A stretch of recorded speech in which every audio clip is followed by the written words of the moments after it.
Hi everyone.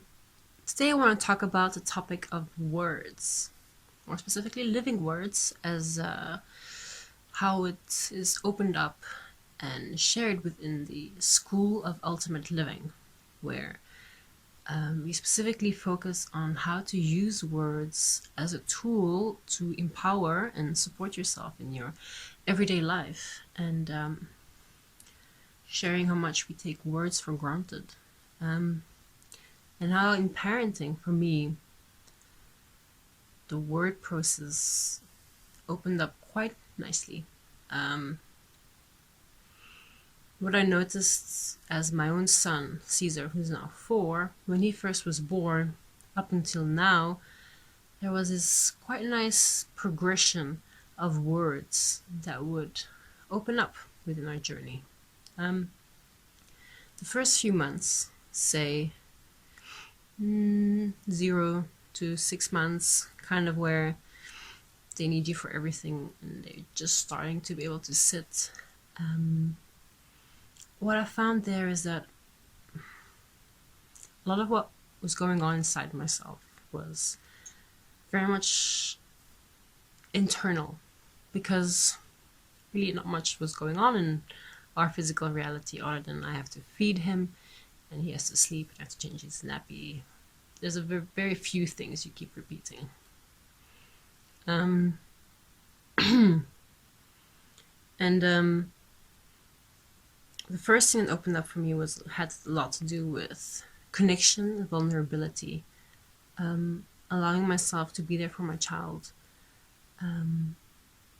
which interestingly enough was connected to those very few things you do as a mother when they're still very young, because what is involved is, well, is sleeping and eating and cleaning. That kind of sums it up.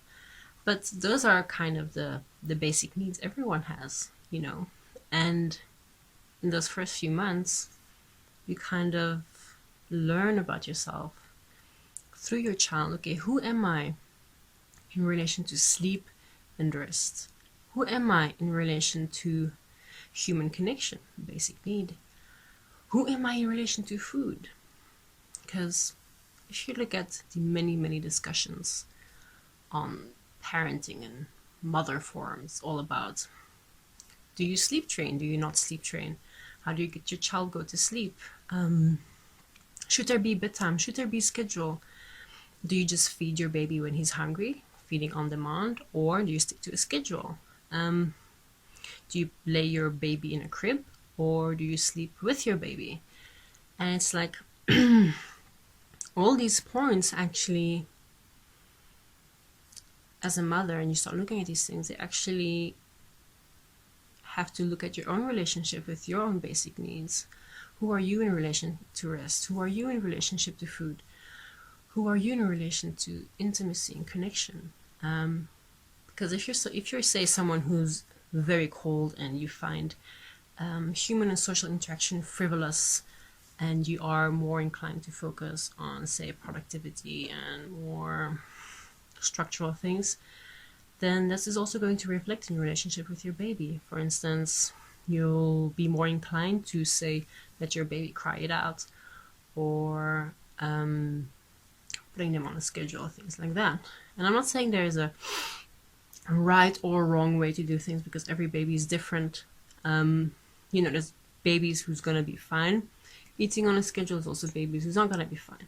There's babies who's going to be fine sleeping by themselves, others who will actually not want to sleep with their parents, and other babies who really need that. But it's not so much about whatever you end up doing, because whatever you end up doing is going to be the result of who you are and where you are in relation to those aspects in your own life. How do you treat yourself with food? Do you feed yourself when you're hungry? Do you kind of set a lot of rules and limitations around how you feed yourself and when you're going to feed yourself? Are you very particular about sleep? Do you want someone to lay next to you, or do you sleep really awfully if there's someone else with you in the bed? How much time do you take to rest? How far do you push yourself? And it's like all those things we kind of actually take for granted during much of our adult life. And now when you have a baby, these questions come up again about these basic needs.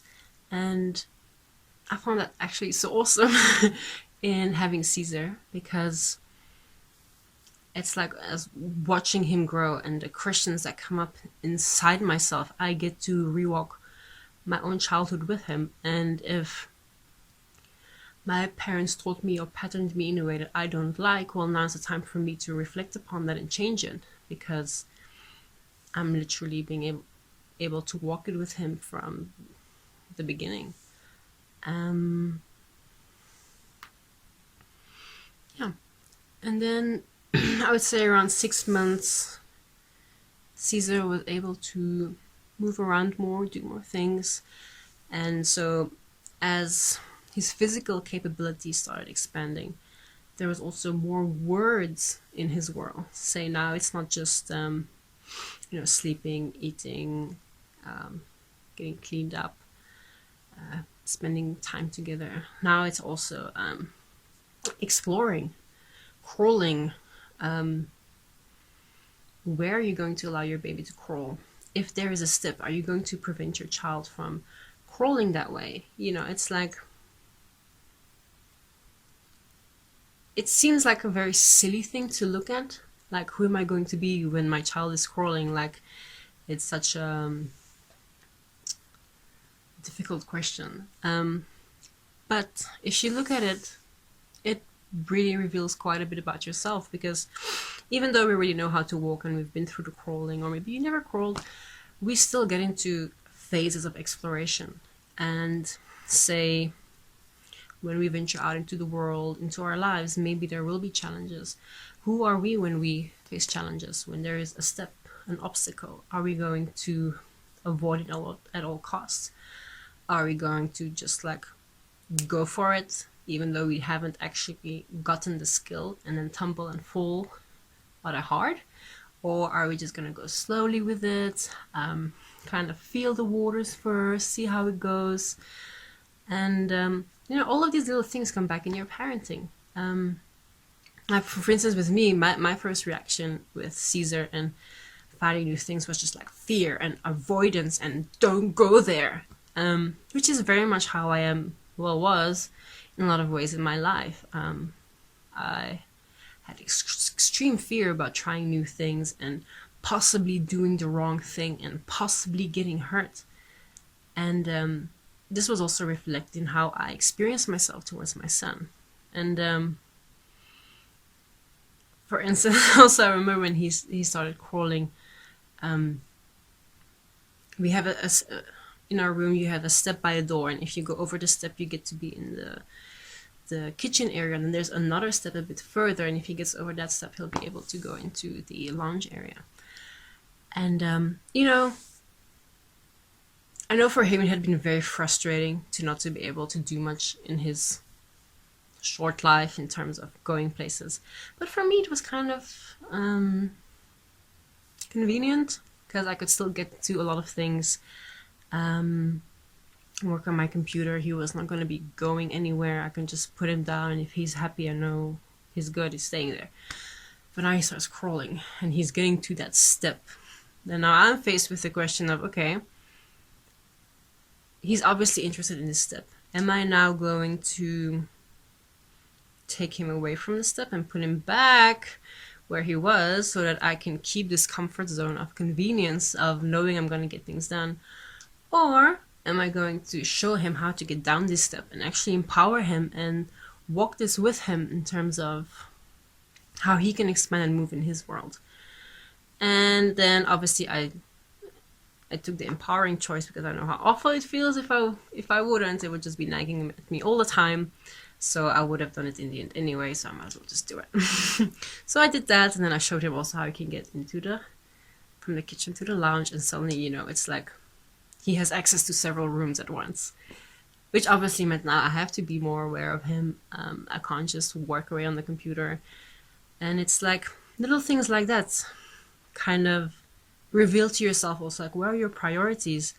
How do you look at life? What's more important? Getting that feeling of productivity and getting things done versus assisting and empowering someone, which might not give you a direct benefit, but is really freaking awesome for this other person. There's just so many things that start opening up as they get bigger, like now my son had a phase where he was really into fire, making fire, lighting the kitchen with the kitchen lighter, and burning things. And it's like, what do? Who are you now in relation to fire, in relation to risk? How are you going to handle that? And it's really fascinating to kind of walk that with your child. Again, because my parents were like, fire, no way.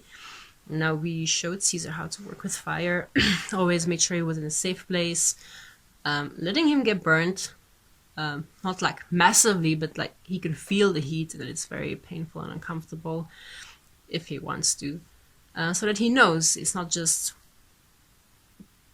because we say so, because then it just is another belief. It's not going to stick. He's not going to listen. Then he might make the mistake of burning himself at a much bigger scale later when we're not around. So yeah, that's kind of what I wanted to share. How it's actually quite interesting how as a child, from being so small, not being able to do a lot, and then they grow and they're able to do more things. It's like, and I think, why it's one of the reasons why how did I call it? The terrible twos is kind of so awful for a lot of people, because it's like around 2 years old, their capabilities are just like, wow, they want to do lots of different things and explore lots of different things. And you as a parent are faced with so many variables, like tantrums, crying, and should I punish? How should I correct this? Should I use discipline? Should I do this, that? So many variables that suddenly come bursting into your reality through your toddler, where if you haven't clearly defined who you are for yourself in relation to all those variables, you're just reacting in yourself all the time whenever one of these points come up.